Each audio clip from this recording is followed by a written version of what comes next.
to Mr. Max Blumenthal. Thank you, and I thank Alex Rubinstein and Wyatt Reed for helping me prepare this address. Wyatt Reed is a journalistic colleague of mine who in October 2022 happened to be in Donetsk when his hotel was shelled by the Ukrainian military with a apparently US-made howitzer, nearly killing him. He was 100 meters away. I'm also here with my friend, the civil rights activist Randy Credico, who is more recently in Donetsk and witnessed regular HIMARS attacks on civilian targets. I am here not only as a journalist who has spent over 20 years writing books, producing documentaries, and writing articles about conflict and politics from several continents. I'm also here as an American taxpayer who's been dragooned into funding a proxy war that has become a threat to the regional and international stability at the expense of my countrymen and women. Just June 28th, as emergency crews worked to clean up yet another toxic train derailment in the United States, this time on the Montana River, further exposing our nation's chronically underfunded infrastructure and its threats to our health, the Pentagon announced plans to send an additional $500 million worth of military aid to Ukraine. The development came as Ukraine's army enters the third week of a vaunted counteroffensive that CNN describes as, quote, not meeting expectations, and which even Volodymyr Zelensky says is going slower than desired. As Ukraine's military failed to breach Russia's primary defense line, CNN reported on June 12th that Kiev had lost, quote, lost 16 US-made armored vehicles sent to the country. So what did the Pentagon do? It simply passed that bill down to average US taxpayers like myself, charging us another $325 million to replace Ukraine's squandered military stock. There was zero effort to consult the US public's position on the matter, and the vast majority of Americans likely did not even know the exchange took place. This policy that I'm describing to you, which sees Washington prioritize unrestrained funding for a proxy war with a nuclear power in a foreign land while our domestic infrastructure falls apart before our eyes, exposes a disturbing dynamic at the heart of the Ukraine conflict, an international Ponzi scheme that enables Western elites to seize hard-earned wealth from the hands of average US citizens and funnel it into the coffers of a foreign government that even Transparency International ranks as consistently one of the most corrupt in Europe. The US government has yet to conduct an official audit of its funding for Ukraine. The American public has no idea where their tax dollars are going. And that's why this week, we at the Gray Zone published an independent audit of US tax dollar allocation to Ukraine throughout the fiscal years 2022 and 23. Our investigation was led by Heather Kaiser, a former military intelligence officer who served in Iraq and Afghanistan. We found, among many bizarre payments, a $4.5 million payment from the US Social Security Administration to the Kiev government. We found $4.5 billion worth of payments from the US Agency for International Development to pay off Ukraine's sovereign debt, much of which is owned by the global investment firm BlackRock. That amounts to $30 taken from every US citizen at a time when 4 in 10 Americans cannot afford a $400 emergency. We found tax dollars earmarked for Ukraine, padding the budgets of a television station in Toronto, a pro-NATO think tank in Poland, and believe it or not, even rural farmers in Kenya. We found tens of millions to private equity firms, including one in the Republic of Georgia, as well as $1 million payment to a single private entrepreneur in Kiev. Our audit also revealed the Pentagon's $4.5 million contract with a company called Atlantic Diving Supply to provide Ukraine with unspecified explosives equipment. This is a notoriously corrupt company that none other than Thom Tillis, the chairman of the Senate Armed Services Committee, previously lambasted for its, quote, history of fraud. Yet once again, Congress has failed to ensure these shady payments and massive arms deals are properly tracked. In fact, much of the military and humanitarian aid shipped to Ukraine has simply vanished. Last year, CBS News quoted the director of a pro-Zelensky nonprofit in Ukraine who reported that only 30% of aid was reaching the front lines. The embezzlement of funds and supplies is at least as troubling as the potential consequences of the illicit transfer and sales of military-grade weapons.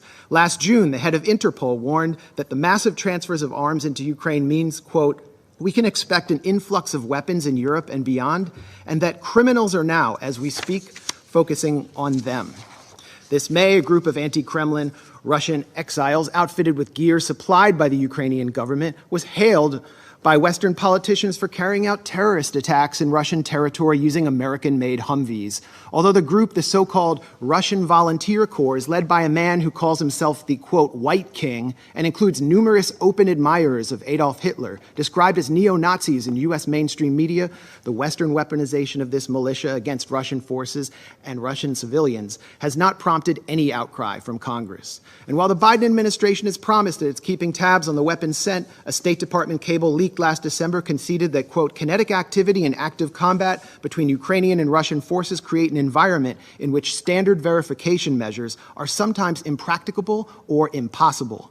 The Biden administration not only knows that it cannot track the weapons it's shipping to Ukraine, it knows that it is escalating a proxy war against the world's largest nuclear power and daring it to respond in kind. We know this because back in 2014, and this timeline is so important, that's when NATO Secretary General Jens Stoltenberg said that the war started following a US-backed coup d'etat. President Barack Obama rejected demands from Kiev to send lethal offensive weaponry because, as the Wall Street Journal put it, he had a, quote, long-standing concern that arming Ukraine would provoke Moscow into further escalation that would drag Washington into a proxy war. When Donald Trump entered office in 2017, he attempted to hold the line on Barack Obama's policy, but was soon branded a Russian puppet by the Beltway Press Corps and the Democratic Party for refusing to send Raytheon's Javelin missiles to the Ukrainian military. His reluctance to send the Javelins became a central theme of his impeachment, and he predictably relented.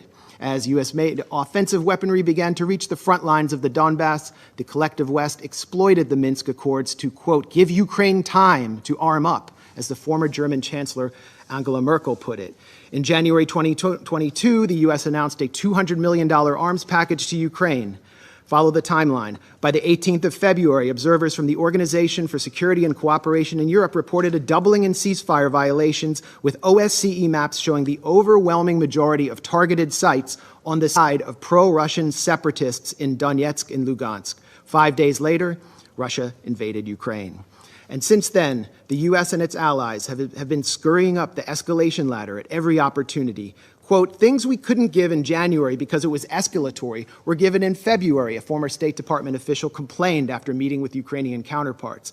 And things we couldn't give in February, we can in April. That has been the distinct pattern, starting with, for crying out loud, Stingers, referring to shoulder-mounted rockets. Joe Biden himself said in March 2022, the idea that we're going to send in offensive equipment and have planes and tanks, don't kid yourself. No matter what you all say, that's called World War III. Just over a year later, Biden changed his tune, backing a plan to provide F-16 fighter jets to Ukraine, and after pressuring Germany to send in the tanks he once feared would provoke World War III. It would only take 2 months from the time Ukraine received HIMARS, Lockheed-made HIMARS systems for the U.S. For the Ukrainian military to begin targeting critical infrastructure, using them to strike the Antonovsky Bridge over the Dnipro River, and again 2 months later in a test strike on the Kakhovka Dam to see if the Dnipro's water could be raised enough to stymie Russian crossings, as the Washington Post reported. 3 weeks ago, the Kakhovka Dam was destroyed, triggering a major environmental catastrophe that caused mass flooding and contamination of the local water supply. Ukraine, of course, blames Russia for this attack, but has produced no evidence. Around this time, Ukraine also baselessly accused Russia of planning a provocation at the Zaporozhye nuclear plant. This triggered a resolution by Senators Lindsey Graham and Richard Blumenthal, no relation to me, calling for NATO to intervene directly in Ukraine and attack Russia if such an incident occurred. The move by Blumenthal and Graham thus established a de facto red line for initiating U.S. military action, much like the one set down in Syria, which, as a former U.S. diplomat commented to journalist Charles Glass, was an open invitation to a false flag. Will we see another Duma deception, but this time in Zaporozhye? This time with nuclear consequences? Why are we doing this? Why are we tempting nuclear annihilation by flooding Ukraine with advanced weapons and sabotaging negotiations at every turn?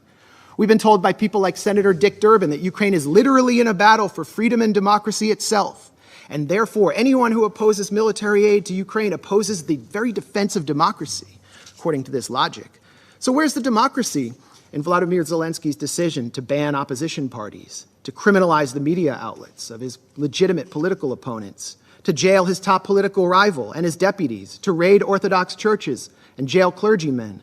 Where is the democracy in the Ukrainian government's imprisonment of Gonzalo Lira, an American citizen, simply for challenging the official narrative of Ukraine's war? And where is the democracy in Zelensky's recent decision to suspend elections in 2024 on the grounds that martial law has been declared?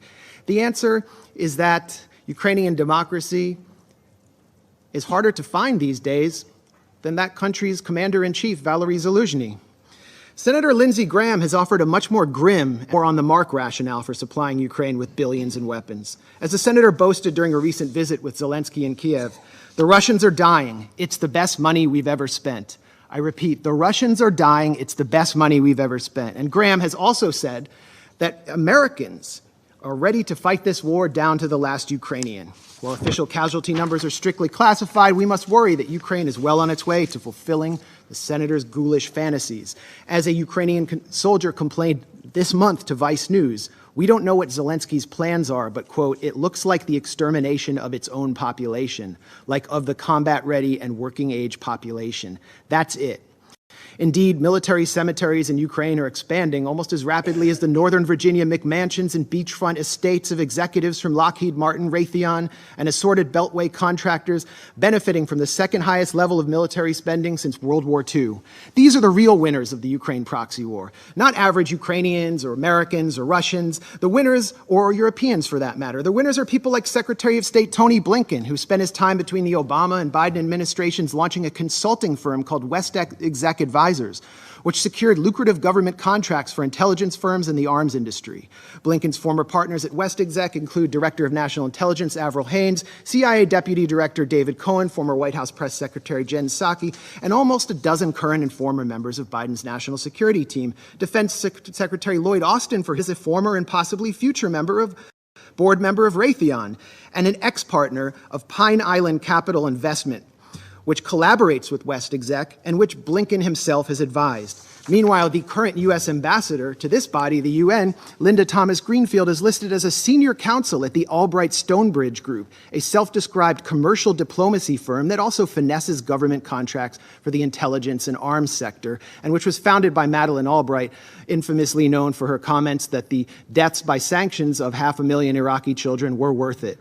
So while military-age Ukrainian men are ripped off the streets by military police and sent to the front lines, the financially and politically connected architects of this proxy war are planning to walk through the revolving door to reap unimaginable profits once their time in the Biden administration is over. For them, a negotiated settlement to this territorial dispute means an end to the cash cow of close to $150 billion in U.S. aid to Ukraine. So in closing, when the United States, my country, a permanent member of this council, has fallen under the control of a bipartisan regime which seeks to perpetuate a proxy war for as long as it takes, in the words of Joe Biden, which considers diplomacy synonymous with unilateral coercive measures to, quote, turn the ruble to rubble, as Biden pledged to do, whose leadership subverts negotiations in order to pursue profit while refusing to properly inform its own citizens what they're paying for, and pushes the sons and brothers of its supposed Ukrainian partners out onto a killing field in order to bludgeon a geopolitical rival, when both Zelensky and members of U.S. Congress are calling for preemptive strikes on Russia,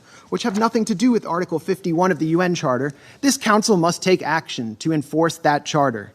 That charter is clear that the Security Council must use its authority to guarantee a pacific settlement of dispute, particularly when it threatens international security. That should not only apply to Russia and Ukraine. This council has an obligation to strictly monitor and restrain the U.S. and the illegal military formation known as NATO. Thank you.